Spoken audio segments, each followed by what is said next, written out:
Hello, today we're covering fat, female bodies, and feminism. I'm Kate Manne, and joining us in the studio is Kate Bohannon, author of Eve, How the Female Body Drove 200 Million Years of Human Evolution. Kate completed her PhD in 2022 at Columbia, where she studied the evolution of narrative and cognition. Her work has been published in Science, The Atlantic Monthly, The Telegraph, The Guardian, Scientific American, The Best American Non-Required Reading, Lapham's Quarterly, and Poets Against the War. Eve is her first book and a New York Times bestseller, again a New York Times bestseller just as of last night. And in 2023 and 2024, she was listed for the Royal Society Prize, the Orwell Prize for Political Writing, and the Women's Prize. So welcome, Kate. Hi, thanks for having me. Yeah. So Eve tells a really extraordinary story of what we've largely ignored by unwittingly or maybe sometimes deliberately centering the male body in our theories of human evolution. So I'm wondering how you got interested in this kind of huge omission and also what we can uncover and discover by centering female bodies. Well, I think at this point it should be I'll rephrase. I think at this point it should be uncontroversial, to say that women and girls everywhere are understudied and undercared for. But when I was going into my PhD, I did not know the extent to which in basic research space, I did not know that we were almost exclusively studying male rats when we were building models of things, unless we actually were saying, oh, I want a rodent model of endometriosis. There aren't that many, by the way. But, okay, well, then you use your female. But otherwise, the female was being left out as that confound, as that this is how we're dealing with the estrous cycle. This is how we're dealing with rat menstruation, right? And so we'll just not have them in the subject pool. We're going to build what's called a mono model, right? Kind of a Mr. Potato Head, right? Exactly. Like here's a body, and if you can hot swap in or out some gonads in principle in philosophy, then we can still have a representative model. But actually, it turns out that nearly every tissue in a mammal's body has sex hormone receptors. We don't entirely know what they do because I'm not studying them. We don't entirely know all of the ways that they're differently distributed, but we know that they are, and even a rat's body can be very diverse, right? But we know that they're impactful. We know that they matter. So figuring out how and why in different contexts, it's like, okay. And of course, the reason we study rats isn't just because we don't like rats, right? I mean, a big one is that they make babies fast. And so, okay, fine. I relate to not liking rats. Okay, I like rats personally, but I have seen one climb out of my toaster in my grad student housing at Columbia. All respect at Columbia. But that definitely happened, and you definitely throw out that toaster in that moment. There is no other choice. There is no other good option, right? There's no cleaning that. So, you make choices, right? In our relationship with our animals. But the reason we study rats is because there's that conservation of traits. We assume that the reason there's analogs, the reasons there are similarities between a tiny little squirrely body, right, and ours is it wasn't that long ago in evolutionary time that we were basically that chick. We were basically, right, our bodies have been modifying in these 200 million years or so since mammals. But actually a lot of that is still the same. So I thought we had to start with evolution to tell that story. Yeah, totally. And is the idea that these female rat or mice bodies are just too complicated because of the estrous cycle? Is that the thought behind excluding them from trials and so on and experiments? So that is the central thing. The central thing for a very long time, it's getting better or else my book would not exist. But the central thought was that the estrous cycle was messy. Complicated, already poorly modeled, and certainly a confound, right? Because if you don't really know what that cascade of hormones going up and going down is doing to even a basic digestive system, then how are you going to interpret your data when you are looking at interventions in the digestive system, right? So it's like, well, the easiest way is literally to just leave it out. Yeah. Right? The other reason nowadays in genetic work is also that the females are the ones that make the specially bred lines. So it's literally more expensive to sacrifice females because, of course, at the end of any experiment, you sack your animals. Right. So if you're killing off the dams that are making your specially bred, knockout mice, well, that is fiscally unsound. I see. So it's both of those things. Yeah, and you argue in Eve that this is not a complication. If we actually want, for example, drugs that work well for female bodies, we have to be studying female bodies from the get-go.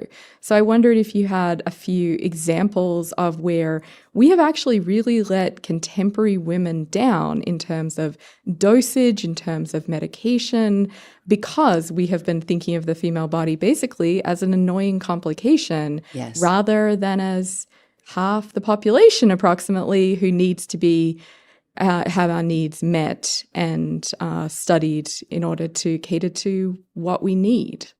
Absolutely. There's this idea of the research pipeline. Not all science is applied, right? Sometimes you're just trying to figure out how a body works, not knowing if that'll ever lead to any kind of medical treatment or what have you, right?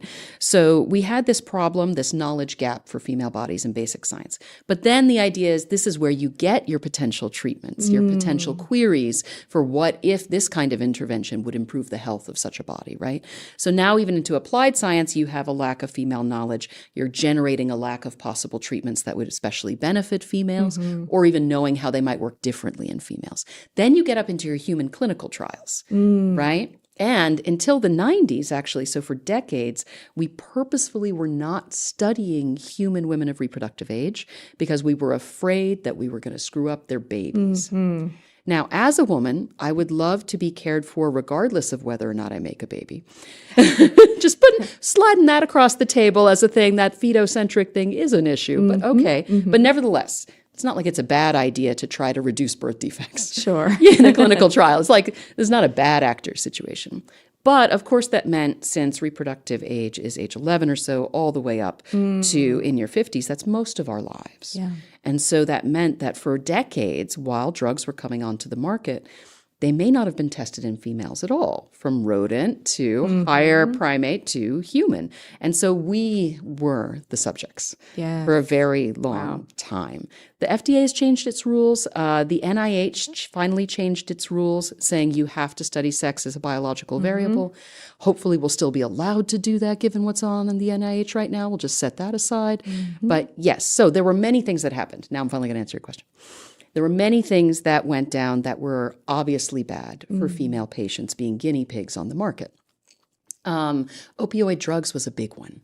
It turns out that this common class, and very addictive class, of painkillers work differently in female bodies. We tend to need a little more of an opioid drug to achieve the same level of subjective pain relief, right? But the problem with that, of course, is that you're giving this very female-specific path of addiction because you need more of it to achieve the pain relief, and then the side effects tend to leave your body at a different slope. So, common situation, you get a prescription, you're having a pain condition, which women are diagnosed with more. And it says, take it every 6 hours. Okay. So... But, it stopped working at like 4. And now you're having to make a decision as an individual. Do I take it sooner? Do I start cutting my pills to up the dosage or do I double it? And what you're doing is you're front-loading that drug in your system in a way that norms it and can easily create a pattern of dependency. Yeah. Right? So there's that way, in other words, that for females, the opioid crisis has this unique problem where as patients, we weren't well understood. We were getting the same dosage recommendations for a long time. And then we were left with a lot of people addicted to drugs who had ovaries. Yes. And yet our trope of the opioid addict is a man. So we're not necessarily homing in on the distinctively female need here or the distinctively female problem. Exactly.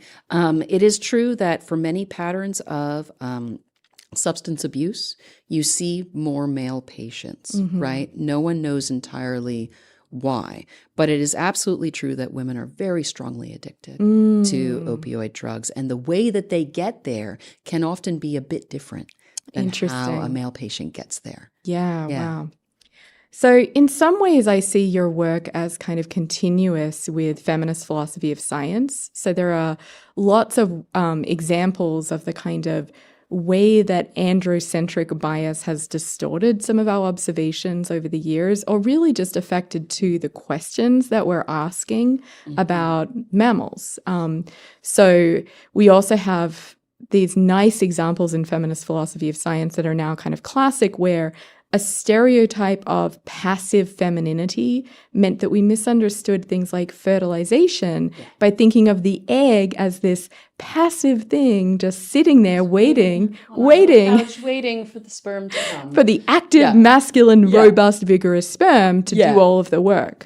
So one thing that I really appreciated about Eve is it's in this lineage of showing that when we have these kinds of very, very androcentric biases, and the male norm can really affect how we collect data, what we actually observe, and even the very research questions that are animating the inquiry. Another example of this is in lots of our primate cousins, like rhesus monkeys or bonobos, people were very skeptical as male scientists of the female orgasm in these species. So not just in science, they were just skeptical, skeptical in general, but also in the science. And apparently, and you can speak more to this is because they were often ignoring same-sex sexual activity that led more reliably to female orgasm. So they were looking at male-female sexual activity and saying, she doesn't seem to be enjoying it very much. And they were missing all of the other sexual relations that were leading to more pleasure and also just happening in ways that really defy heterosexism. So I wondered if you could speak to some of the other ways in which the male norm is affecting the kind of science that we're able to do and the kind of knowledge that we're able to gather about mammals generally.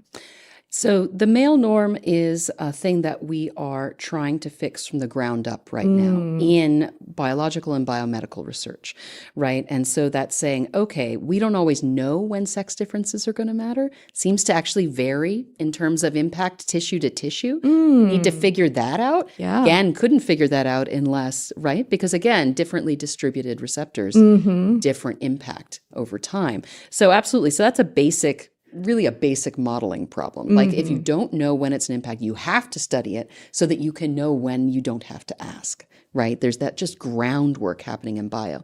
But there's also that other idea of the male norm, which is masculinist, which is androcentric, which is, stereotypes in many ways that we have about what it is to be masculine that then affect how we interpret sexed interactions.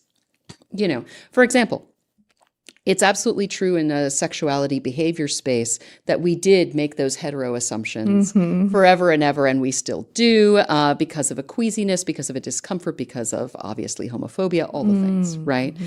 But it's actually really hard to say whether or not your basic wild elephant is straight. It's actually, what do we mean by straight? If anything, it's a question I've never thought to ask. Well, I do what I can for you, Kate. So in the wild, you have these matriarchal clans in many elephant types that are, and the guys depart at adolescence, basically, right? And they form their own social clans, and they really only come back together. This is not every elephant for all of you elephant people out there, but there are many, many examples of this that are known in pachyderms. Okay, so the males go off and they're socializing. They have these roving bands of males, often with their kind of patriarch, but not always, right? Sexuality research has established that during rutting season, when they come together, the males and the females, for the sexing that makes the babies, it's very fast. It's just like, there's competition for blah, blah, blah, but the actual sex act is remarkably just kind of a nothing burger, right? And then it kind of moves on. But the males, when they're alone with each other, will often form these tightly, intimately bonded relationships and have penetrative sex for up to an hour. Wow. They also have a prehensile penis. It's a whole thing. So do you understand that elephant then as someone who has a sexuality that is geared towards males. They're doing it a lot more. Yeah. And they're doing it more overtly for pleasure. And the females too have signs of this. So it's like, right? So that basic undermining, it clears the subject quickly. Yes. Yes. Non-human animals, like who knows what sexuality is exactly for our animal friends, but animals are very queer. And I think it's worth noting that the kind of idea of compulsory heterosexuality amongst non-human animals is very wrong. Which is fortunately an idea that is catching on, that, sexual activity comes in all varieties, in all, of our great diversity of species. Turns out bodies that experience pleasure like it. Oh, okay. Yes. That makes sense. Sometimes for its own sake. So I think that because the theme of our talk today is partly about fatness, I wanted to get into a part of the book that for me was really revelatory, even as a feminist philosopher who's been really immersed in fat activist spaces. Yeah, I have. Your idea that fat is not redundant, but it's actually an organ. Yeah. Can you talk to us about the idea that you moot in the introduction of the idea of fat as something that is actually continuous with the liver, very long evolved, and has an important function that we've largely been missing, not just because of all of these ideas that we've been getting into about gender, but also, I think, because of fat phobia. So this was a challenging thing when I was reading it too, because of course, well, not of course, but I had an eating disorder when I was a teenager, which in my case was very, very linked to feminine identity. It's not always, but for me, absolutely. I was a beauty queen. I was the runner-up for, I think, Miss Westchester. This is some deep cuts here, people. Congratulations. I know, what? I don't even remember. I think it was like a hotel. Anyway, that's another story. The point is like I had a troubled relationship with fatness. I had a troubled relationship with how much space I was allowed to take up. I had a troubled relationship with control of behavior and, of course, sexuality itself. All the things, right? So when I read that fat is an organ, I about fell on the floor. So this is a new idea in adipose tissue research. For a long time, we thought it was an extension of the digestive system. It's where we keep our cake. Right? And I do love me some cake, and I keep definitely at least a slice in each buttock here. It's just picture it's there. Same. Right, exactly. But it's that idea that excess intake is being stored, and that's what it's for. And then, of course, you look across the animal kingdom, they're like, oh, but heat, though, right? Blubber is a heat retention thing, and blubber helps you regulate in cold environments. And the simple fact is that human beings are born among the fattest of all newborns. Yes. Among all mammals. We are as fat as a baby seal. Yeah, very plush. Very plush, plump. Those little rolls, you won't pinch them. They're so delicious. Cute. They're so cute. And most of that's being added on in the third trimester, which is why preemies look so skinny, because those fat depots are really, right. So the thing is that we finally figured out that fat has so many independent and important roles in maintaining a body's health. That it has roles, yes, in our endocrine system. Yes, it creates its own immune cells. It is a part of our inflammatory process. It improves skin healing. That your subcutaneous fat layer is actually involved in the migration of cells that stitch together when you get a laceration and make it close, right? That's your fat, in other words, is doing so much that it's actually wrong to keep thinking of it as a subset of other stuff. Wow. Each of these fat depots have different functions. That was also an interesting and challenging thing. Like this stuff, I got plenty. This stuff is not actually behaving in the same way, may not even be structurally quite the same as this stuff here. As our gluteofemoral fat, our butts, our thighs, our hips, that fat, which if you have an estrogen heavy profile tends to have more deposits. That's part of, it's not just your hip bones being wider, it's actually fat deposits that make that hourglass thing, which then can change at menopause. Right? So this fat weirdly on females is really good at storing up these special kinds of lipids, these fatty acids, long chain polyunsaturated fatty acids, like omega-3, like fish oil. We make lots of stuff in our bodies from smaller bits. There's just a whole lot of machinery going on in there, but we're bad at making these from smaller chains. So these long chains, we just get them from diet and we just store them in our butts. Just like eating it, storing, eating it straight to the ass, actually, right? Wow. Except in the third trimester of pregnancy or during early breastfeeding, when it's like the kid has a crazy straw straight to mom's butt. It's no longer metabolically protected. We now know that these certain kinds of fatty acids are really important for building brains and retinas. Wow. So, yeah, literally, it's like, okay, this dress is making my butt look smart. Actually, not that it's making it look fat, right? But that idea of functionality, that idea that women's bodies are not a potted plant, that we are not cosmetic, that we are not that beautiful thing. Decoration. Exactly. The whole idea of a cosmetic liposuction is actually problematic. So we don't really know what happens when you hoover out one part of your body or another, if it's going to retain that function. Yeah, and this was a fascinating part of Eve too, because one thing that I have studied quite a bit in the course of writing my last book, Unshrinking, was the idea that fat restoration, what we often refer to as weight regain, is very much the rule, not the exception. Of course, people diet or take semaglutides and other GLP-1 receptor agonists and lose weight temporarily, but the process of weight restoration is incredibly robust. Yes. The vast majority of people who lose weight will regain that weight. But you found an interesting study that showed that for people who had had that gluteofemoral fat sucked out via liposuction, it actually came back, but in a different place. And can you talk about the worries you subsequently had that, crucially, no one had investigated about whether those long-chain fatty acids might be less available to a growing fetus and also a baby in early breastfeeding if someone had, as a formerly liposuction patient, then underwent pregnancy and breastfeeding, those fatty acids might be gone for good.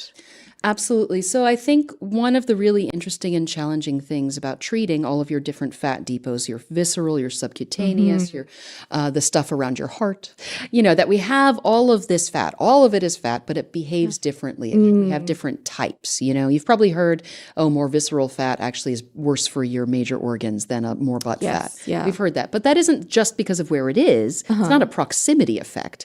It's a function effect, right? So if you start seeing the body and all of its fat as different features of this big organ system that's working together and communicating with one another, then you can say, different areas have different things that they do.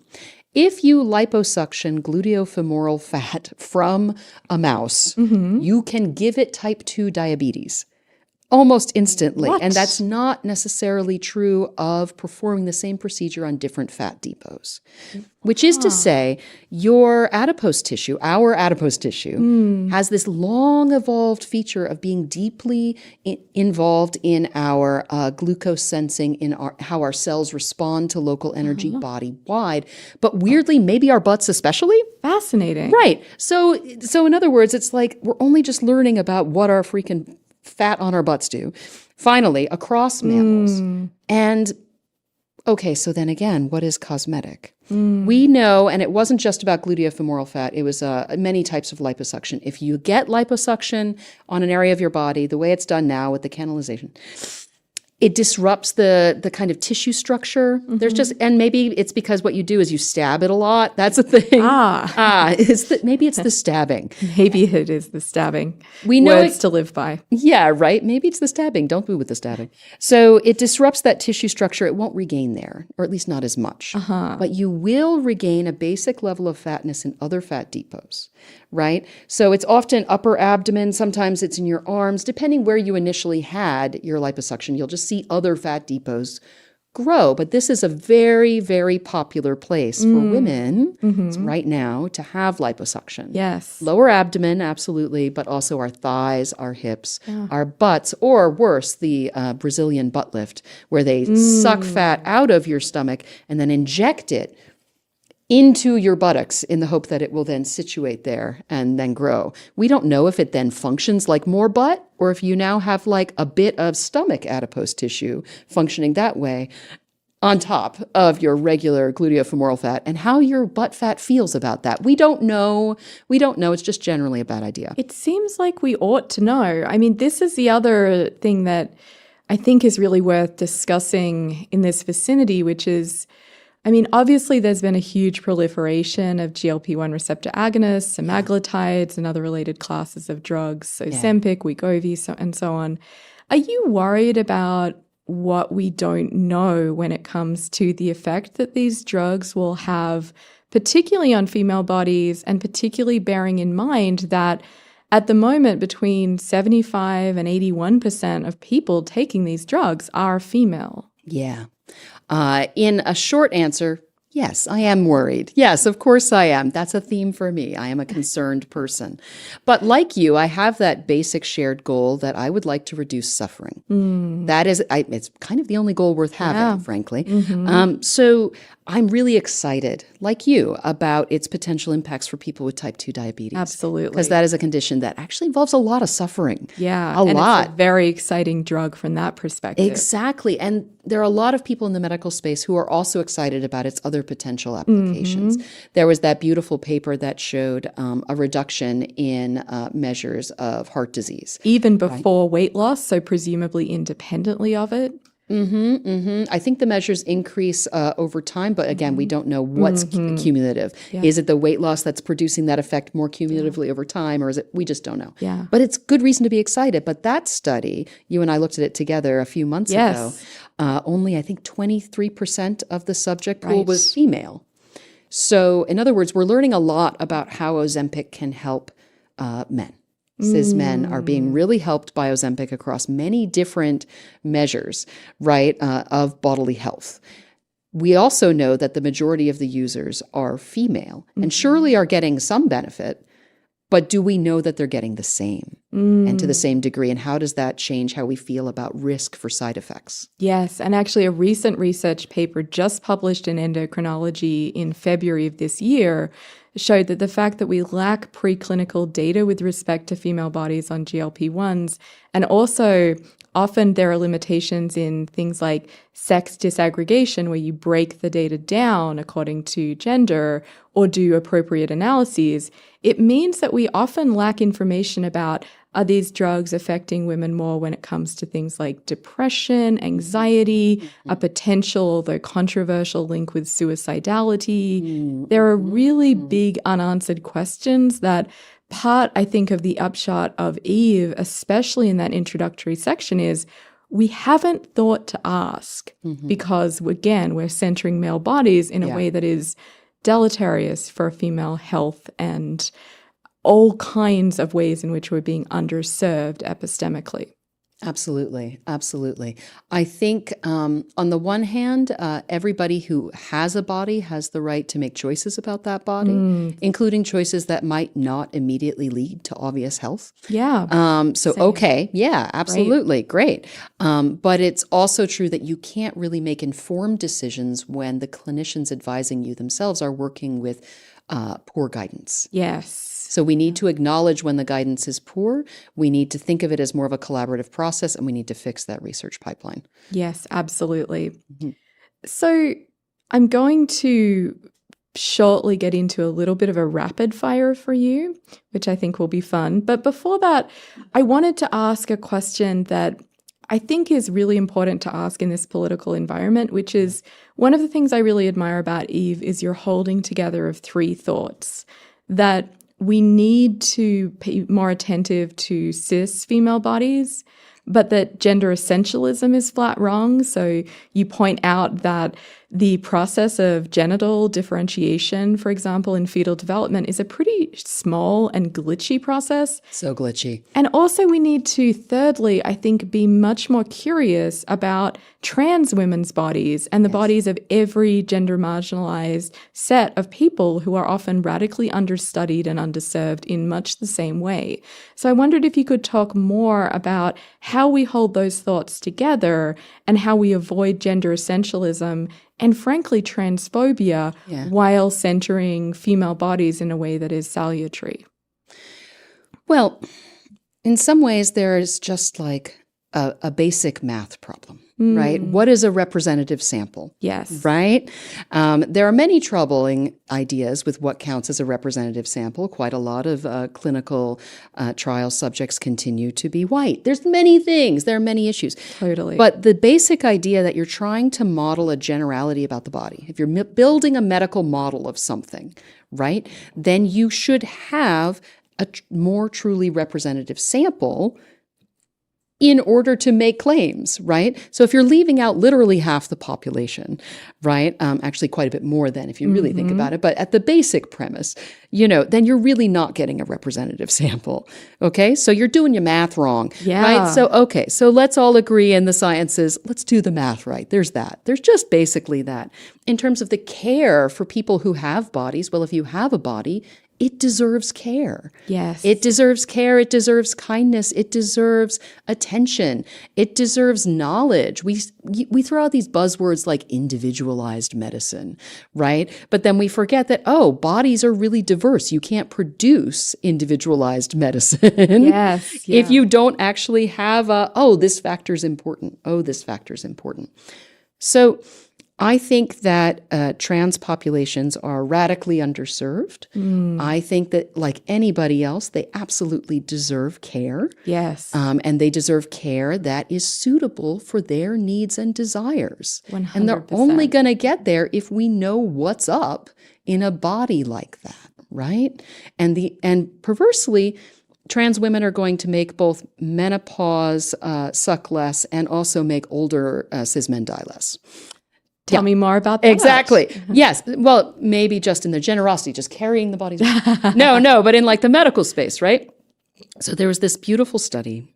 I say beautiful study a lot. Sorry, it's a thing in the sciences. We keep praising ourselves. Anyway, there's this great study of trans women. It was a longitudinal study. So they'd been on hormone therapy, gender supportive therapy, for over a decade. So, long-term effects. Yeah. We like that in the sciences. What is that doing? Okay. Now, so long as they didn't smoke, don't smoke, don't smoke. I'm looking at every camera. PSA. Yeah, don't smoke. So long as they didn't smoke, their cardiovascular systems looked younger. Looked like something that was less prone to many of the old age complaints. So it had less arterial stiffening, had better peripheral vascular response, less heart disease of many types, in other words, right?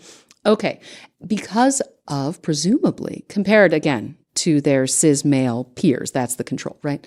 That's the general population to compare to in this case. And that means that we know that a whole lot of what is aging male cardiovascular systems, not the only thing, these are complex systems, indeed is a hormonal signal. There is something protective in an estrogen-heavy profile for your damn heart. Wow. Right? Interesting. So that gives us new ways of thinking about what treatment paths might be. Yes. Also, in better studying what is or isn't the influence of an X chromosome, what is or isn't the influence of ovaries, we can see how better to apply hormone therapy to people having things like menopause to make that suck less, because it sucks. It sucks. But we don't know enough about how to make it suck less. Yes, completely. Yeah. So, well, that is a very hopeful message. So I am going to give you a little rapid fire. Okay. I hope that's okay. It is. Are you ready? Are we ever ready? Why are women fatter than men on average? Estrogen. That's the shortest answer. Great. You can say one more sentence. Also, maybe because fat's really important and we need it to do stuff. And if you choose not to have a baby, that's perfectly normal. But if you do choose to have a baby, it might help. Oh, yes. Okay, excellent. Great tie-in. Okay, so why in evolutionary terms do most cis girls get periods?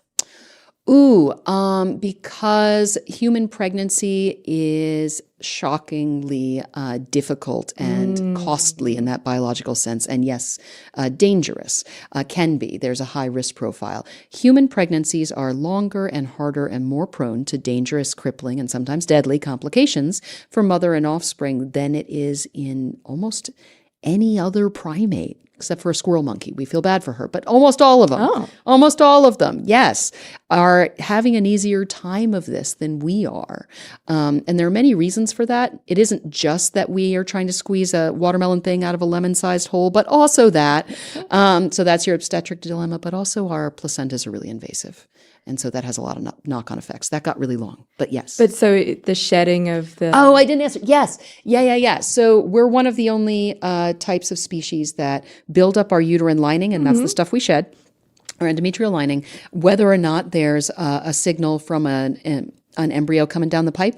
Like we start doing that way before we know what's incoming. And the idea is that it's actually protective. It's not that it's trying to be a nice cushion or catcher's mitt to be like, hey, baby, I'm here for you. It's more like we're going to keep you at a distance because you have a very invasive way of building a placenta that penetrates my bloodstream. And I don't want either of us to die. Yeah. Okay. That is very myth-busting for me personally. True or false, only cis women can breastfeed or chest feed? False. False. Absolutely false. And one of the reasons I found that so fascinating is because I have these D cups and they're just a whole lot. And so, I just want to know why they're there and could I have had less and all of that.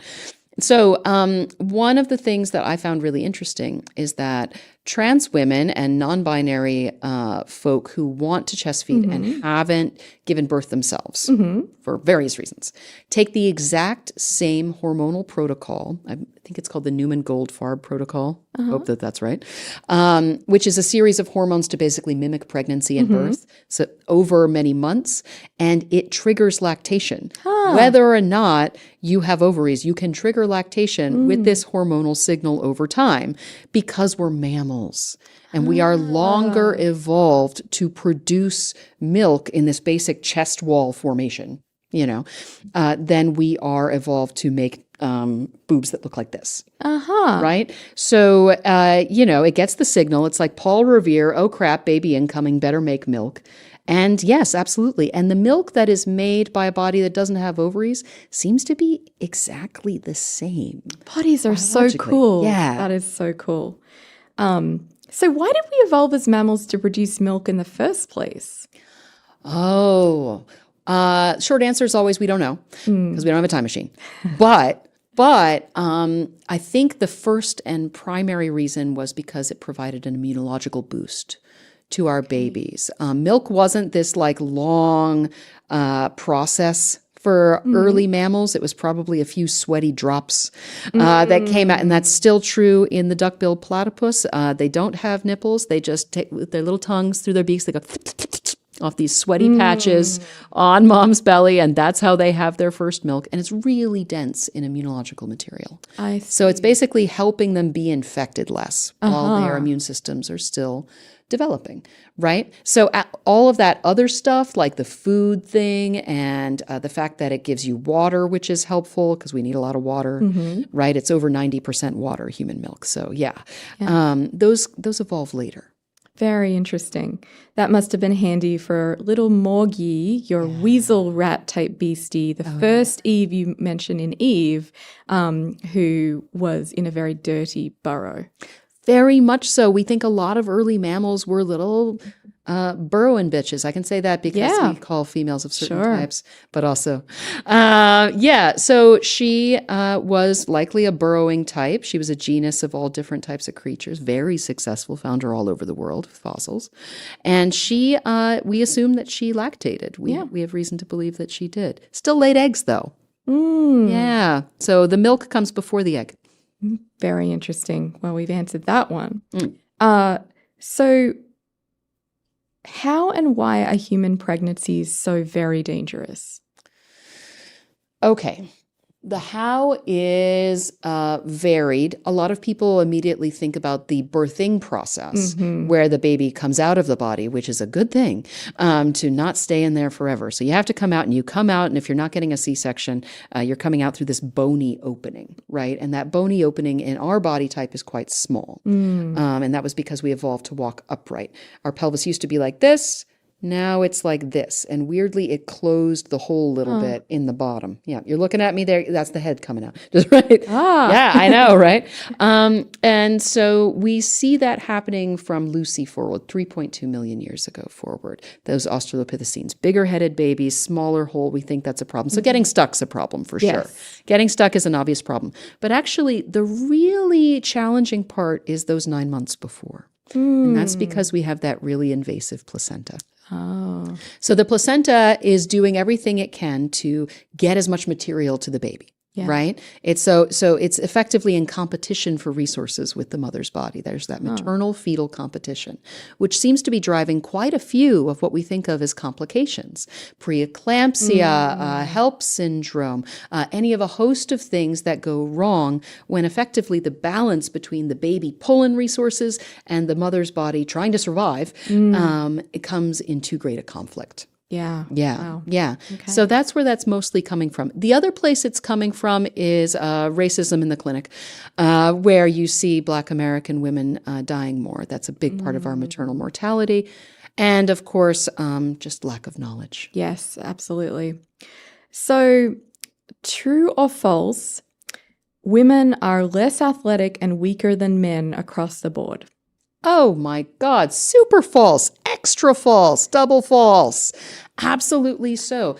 Now, we have strengths that can differ. Mm-hmm. Now, if you're looking at a professional athlete, you're already looking at an exceptional body. Yes. You're already looking at a body that tends to be more of a body that's suitable for whatever your sport is, right? You tend to have very long-limbed rowers, because that's a thing. You tend to actually have very small gymnasts, right? So there's no one way to be an athlete. But that also matters for sex differences too. A lot of our sports reward upper body strength. We tend to have less muscle distribution across our upper body, although professional athletes, that changes, right? So a professional athlete who's got ovaries may indeed have more muscle across just in diversity, diversity of bodies. But one thing that female bodies are really good at, your average female body is really good at endurance. That's a thing that's really, really interesting. And it seems to go all the way down to mitochondrial function in the cells of our muscles. Like literally how muscle cells are using what's called substrate, using different types of energy sources. Female muscles seem to be a little bit better at switching substrate when one runs out. In other words, that's their second wind. Yeah. We're good at switching from one type of energy to another. And we do it faster, we do it more efficiently. And so that's part of what makes our endurance better. Yeah. That's wild. So we were built for length and not speed of athletic accomplishment, perhaps. There are amazing women sprinters. Oh, sure. There are amazing women lifters, you know, with that explosive strength. So all human bodies are capable of explosive strength, even disabled bodies. There are parts of their bodies that can do that, you know. But endurance strength, doing things over and over time, those are things that tend to work a little better in female bodies, which is why you see ultra marathoners often having those winners be women. Wow. Very, very often. Yeah. Often outpacing the men. Those studies have been done. Now, you're not usually running an ultra marathon. That's not like a thing. No. My day does not involve this over and over and over again. So you might say this is a long tail effect, you know. Sure. But it comes up in other things too, because it also comes up in things like cellular repair. And, you know, when you damage a muscle, how fast does it heal? It seems to heal a little bit faster in female athletes. So. Excellent. So moving now to kind of the end of Eve, why is educating girls and women around the world such a great investment? Because they matter. There is a short answer right there. Okay, cool. Hi, fellow good person. But one of the reasons that it's especially impactful seems to be that there is a correlation between the number of offspring that you have, number of babies you have, and how many years of educational attainment you've got. Now, there are confounds because people who go through school longer tend to live in richer places. And there are many knock-on effects and that affect reproductive choice and life patterns and culture and things like that. So it's not like it's the only factor. But there are many studies that establish when you intervene, when you go into communities and you do things that better support girls to stay in school longer, those girls do tend to start their reproductive lives later. And that's the main thing that affects how many kids you have when you start. Yes. Yeah, totally. And I mean, it's worth saying too that with that inverse correlation, like you're also just having better health outcomes often for women who are having fewer pregnancies, fewer of those risks, and fewer of the kind of costs that come with sustaining breastfeeding, which it's worth saying, I think, too, that there is no great advantage to breastfeeding over formula feeding as far as I can see when there's access to clean water, but that is not a given in large parts of the world. So That's absolutely right. I think the biggest benefit that we see to children, again, we should probably focus more on the benefits to women because that is a lot of labor. But okay, if we're going to think about the kids, the biggest impacts on the kids are in those first 3 months. Yes. Where you see immunological effects, you see fewer and, negative infections lasting less long, things like that. But again, still will be fine with formula. Yes. Fed is best. One of the things I also wanted to say about delaying when you start pregnancy, because it matters here in a global context, is that we just had a study come out very recently that showed that any pregnancy and birth before age 20 increases your risk of osteoporosis in older age. Yeah. Yeah, because the general idea is that the baby is in competition for calcium with your own bones, which are growing. Yes, yeah. And so in that critical window when your bones are growing as much as 40% in adolescence, you are instead changing your hormonal milieu and you are telling your bones actually give some of that calcium over to the kid because we're growing a second skeleton inside your uterus, which needs calcium, right? And so then that affects your bone health for the rest of your life. I tell my daughter, my 5-year-old, all the time, my bones made your bones. Never fails to freak her out. She's like, I love the guilt you're setting up there. Yeah. Great momming. So why is feeding girls and women so incredibly important? And again, the answer really is we matter. But also, what are the kinds of knock-on effects for whole populations when we're oftentimes deprioritizing the feeding of females? Yeah. So again, I always worry about that fetocentric view where our babies matter more than our girls. So that's a thing, and we'll just put that on the table and say we agree. Okay, fine.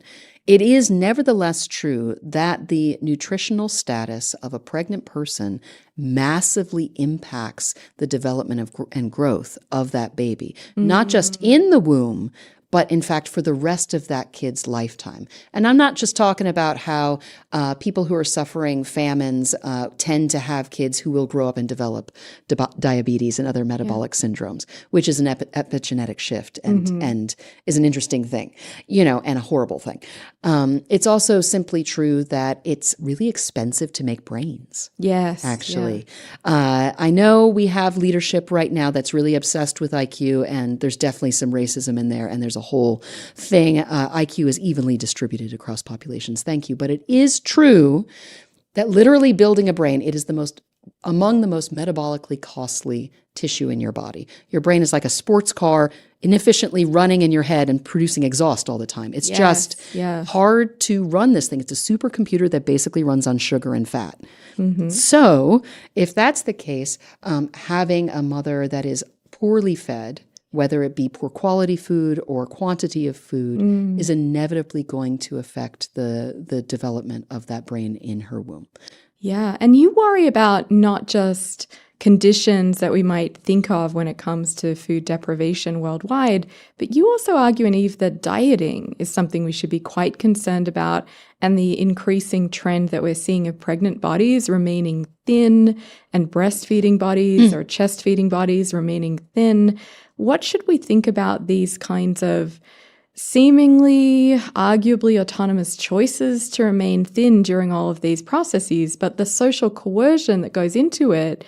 I worry about both the health effects, but also, what kinds of social processes are making us think that bodies should be thin throughout these kinds of traumas, really? That's a lot to unpack. That's not a rapid fire, but it is a good, Fair. it's a good and meaty one. So let's dig in. I think obviously there are fashionable trends in body shape and body type and fashionable trends in fatness. You know perfectly well. You've written about it in Unshrinking. Okay. And so that a pregnant person would also be susceptible to the influence of fashion is not shocking.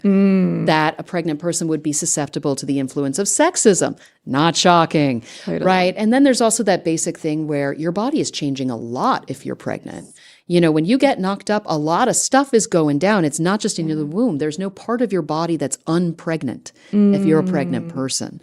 Every part of your body is responding to that state and often changing. And that can be scary. Yeah. So there's also that part where there are people who want to remain the same except, right? So, which is just a fear of bodily change in general. Yes. Because that's a whole thing that's going on. But specifically in the sexism, specifically in that thinness emphasis, there is a huge trend of dieting while pregnant, often under the guise of, oh, I don't want to get gestational diabetes. But then it becomes maladaptive. But then it becomes not a good health intervention where you're just eating more veggies, but actually you are maniacally counting calories and you get that disordered eating pattern. That's very much a thing. There is anorexia of pregnancy. Yes, and we should mention, I mean, atypical anorexia has all the same symptoms as anorexia, but is just diagnosed in people who don't have an underweight BMI. Right. And oftentimes this is being driven by medical advice to larger women or other pregnant people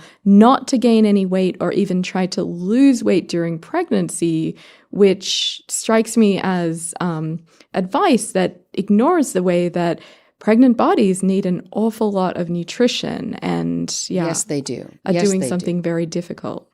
If we assume as a basic premise that pregnancy is difficult and challenging, then our job can only be to better support the bodies going through it. Yes. Period. Yes. And that actually brings me to a point that I think that we should talk about, difficult as it is, because there is so much ignorance in the sciences about the female body that there can sometimes be, in some of these discussions, an unheard, unsaid implicature that I want to break, which it goes to the effect of, well, if only we knew. If only we knew more, we would do better by girls and women. And I am not convinced that that is always the case. I think it's sometimes the case, and it's nice when it's the case, but it's oftentimes not just simple ignorance, but willful ignorance and willful denial of what women are, what women need. And it's also just sheer misogyny sometimes. So I'll give you an example that has brought out this issue for me. We know now that rates of sepsis in Texas are really spiking, unsurprisingly after the near total abortion ban in Texas. So we know that what's happening is pregnant people are going into hospital, miscarrying in the second trimester, and are not receiving the standard of care, which is emptying the uterus when the miscarriage is taking place until the fetal heartbeat stops, because that is now arguably in violation of Texas law. So women and other pregnant people are just not receiving that care.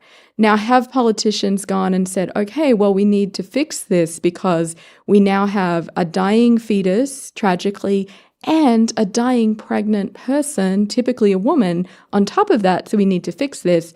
No, oftentimes these politicians have gone in precisely the opposite direction and doubled down and said, we need to make abortion so illegal that we're actually treating it as murder, and that women who seek an abortion should be subject to the death penalty. So it just goes to show that more knowledge about problems for female bodies does not always equal more care for female bodies. That's right. In a way that is, to me, out and out misogyny and a just negligence and indifference to female suffering, that we can't solve this by increasing access to information or increasing even information that we have. So I just wanted to invite you to riff on that with me. What do we do about this riff on the indifference? horror of Texas? I support you, Texas, but oh my God. I think there's so many factors involved. So you've pointed out absolutely rightly that the rise of religious emphasis on the horrors of abortion, in their frame, in other words, that there is a religious reason to not have an abortion is very much a deliberate political act. Of course, for the people who have these beliefs now, that's not their frame. It's simply their worldview now. Yeah. They're not thinking about how they arrived at their ideas. They simply live in a world in which it is ensouled, even though that wasn't the legacy of Christianity at all. Yeah. Right? So it's absolutely the case that you have religious influence. It's also the case that you have people seeking the pain of admitting they were wrong and caused others harm, which is hugely impactful. Yes. Right? And so I think it's absolutely coming out of misogyny.